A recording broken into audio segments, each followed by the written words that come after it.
Okay, I promised you guys, you adventurous people, some information about your steering wheels. You know, we're doing this, they're going to show you how to change them out, take them out, trafficator and all like that.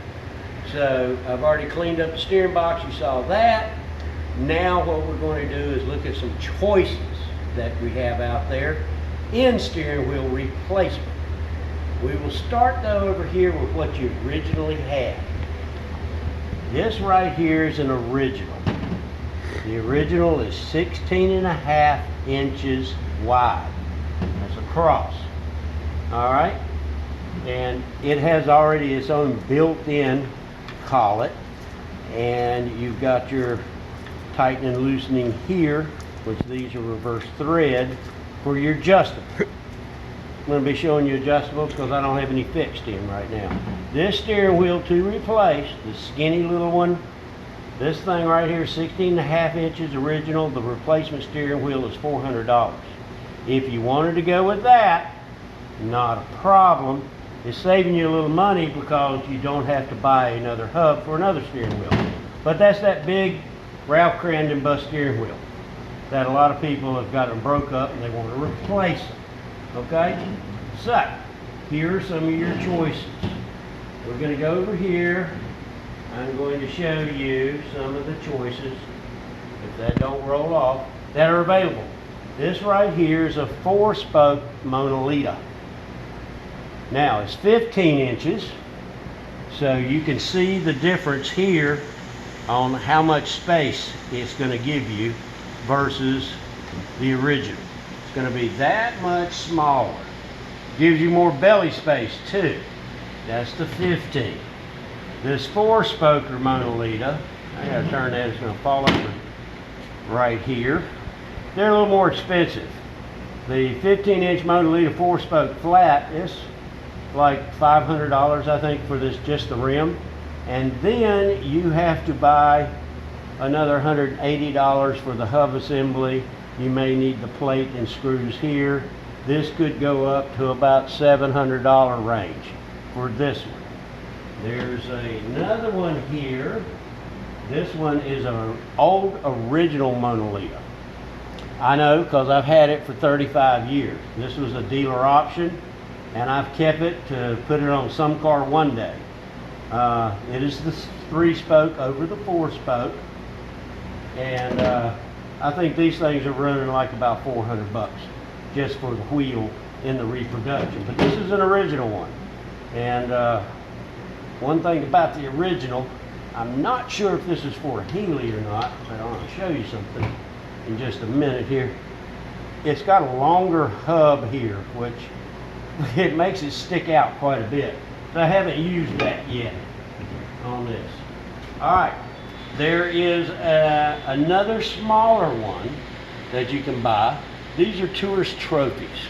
They're actually good wheels. So you know you got the 15s, and that's about what people go for is the 15s here. And over here on this car is a Tourist Trophy 14-inch. You see how much smaller that is from the 15? Now compare that with the 16. That's a lot smaller. A lot smaller. Okay?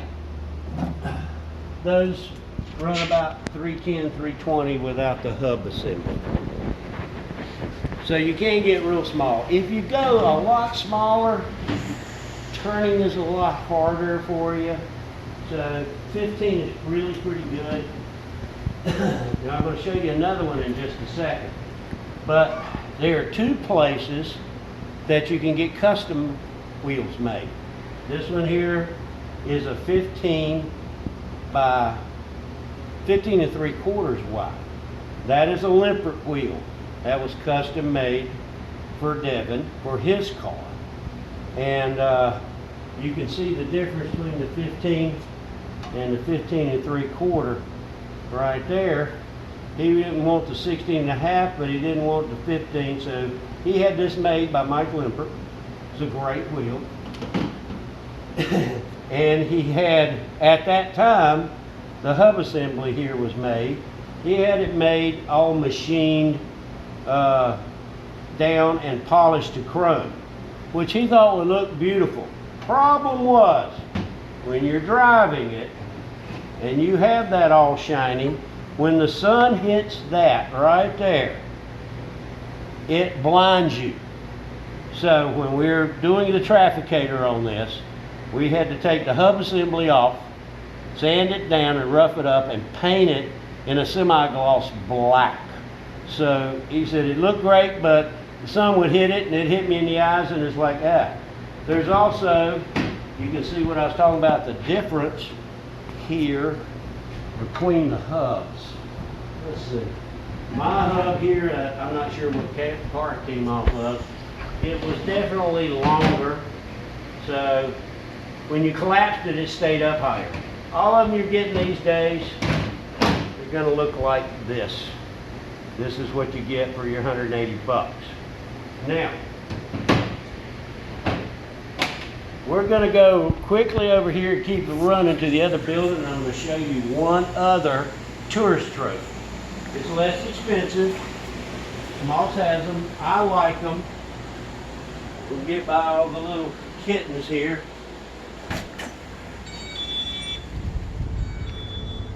Thank you, Ben.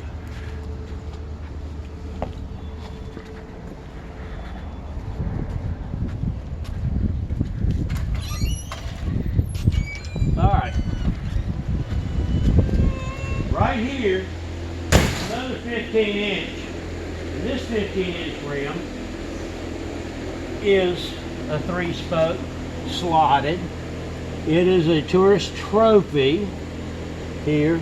The difference with this one, and it's the same when you go with leather, but most of those wooden ones you see, they have a small outside ring. Not as small as the original plastic, but small. This one has a fatter wooden ring. The leather ones you get are fatter here. If you like fatter, this is the one to get.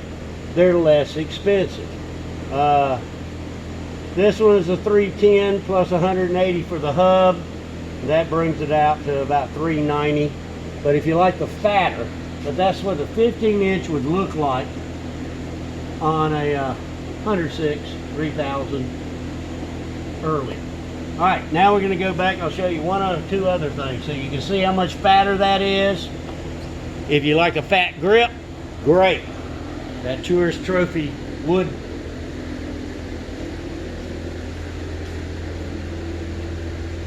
Hope everybody's not tired of walking.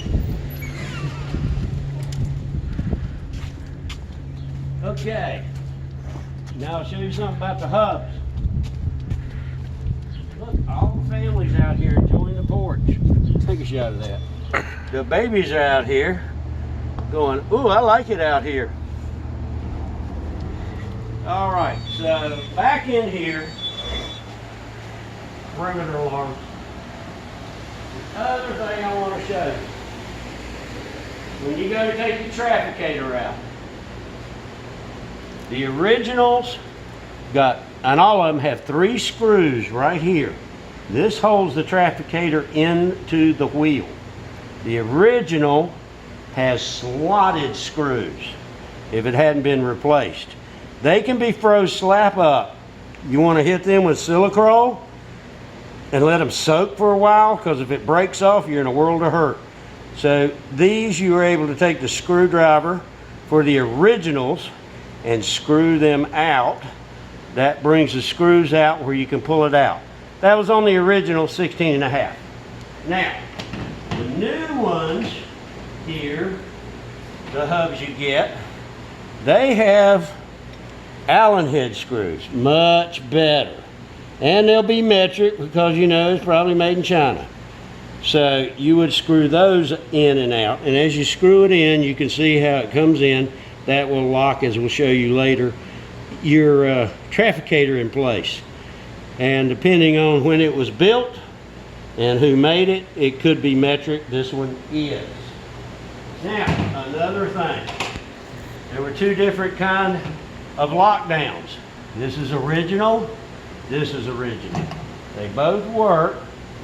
Remember on these, the reverse thread, so left is tightening and right is loosening. You have that long one and the spring goes, and there also they had these that were shorter. This is the one that went on the Limpert wheel, and you can put that on. That is a lot shorter, so that lets the steering wheel go in a lot farther on this. So, and that one was Devin's. This is one of my old Vesemont. Alright, so there's one other thing we got to talk about. When you get these, you get just a wheel. In there will be, should be, the cover plate that is this ring right here. Okay? This ring is what bolts in. If it doesn't have it, this is available for, shoot, right now I'm forgetting it. Thing like this is about, what was that? $100 or something for that ring, 80 bucks. And it's got the screws and the nuts. Now, here's the issue for that. There are several different ones. You notice this one, it's Phillips head. Okay, flat. You'll get that trim ring that goes right here, goes through and holds the hub on, and the nut. They're going to be metric. That's going to be metric. Usually a lousy fit. Some of them will come with chrome screws that are slotted. There's only one issue you're going to have to deal with. Trial fit. Because some of these that come in, the screw heads are so big that they don't countersink enough. So when you get your trafficator in, as you're turning this, your little trafficator knob's going bam, bam, bam, bam, bam, bam, bam, bam, bam. Many of them we have to take that plate before it's put it on. This one we did, and we countersink these holes. Just stay right there, dude. Let me get the countersink. There it is. Using these right here, you want to deburr that. If you put the screws in and they still won't fit flush, pretty flush, then the holes here, not in the steering wheel, but in this plate, you're going to have to machine them. Put this in a drill bit, drill it down a little bit, it's brushed aluminum, fit the screw again. You don't want those sticking out. Trial fit. You'll even get a Allen head for this. Comes with a pack of screws. So trial fit that first and make sure that the screw head goes down flush so it won't be hitting your trafficator knob and knocking it off. All right, I think that's about it. I don't know what else to say. We're going to have to stop soon. Matter of fact, right after this, because my first video today is now Friday afternoon. I sent this one out Friday morning. Curfew for the last week here, and they're expecting to run them up tonight. So we're going to have to stop work and not make any money. And we got to bring all our personal vehicles into the other big building, our Ford Explorers and our Jeeps and all our personal cars that we leave parked out here, and lock them down, set on the security alarms and CPI security and all that, and stay inside and hope nobody mistakes us for a plate glass window if we step outside. So tomorrow, sometime this weekend, we're going to be pulling the trafficator. I'm going to show you how to prep to do that, how it comes out, how you can put it back in, and all what you can do there. Later on, I've got to rebuild one, so I'll be teaching you how to put new wires on it. That's coming up too, because the wires are usually shot. I've got to take one completely apart, put it back together, and put the new wires on it, because it was old and it's nasty, but I can make them work. That's all I got. I hope this helped. Take a look at other cars. I suspect you're going to be fine with the 15-inch. And there's one other place other than Mike Limpert. I want to mention this. Brett Blades, Grand Prairie, Texas, also makes steering wheels. we did a video talking to him on what you're doing. He custom makes steering wheels, and he's the only one I know that makes this steering wheel where it's straight across at the bottom. Now, he calls it the big boy steering wheel because if you got a big belly, even that 15-inch might be rubbing you right there, but if it's straight across, you can get out. So he custom makes them that way himself too. So you got Brett Blades Design, or Blades Design, that'll custom make, and you got Mike Limpert, and he'll even use wood that you've had at your grandfather's house for 1,000,000 years, some tree, and ones have been done. I hope this helps. If you got any questions, email me, and we'll get back with you on what's what. But y'all have a good weekend. Stay safe, stay inside, and enjoy June Manji. See ya.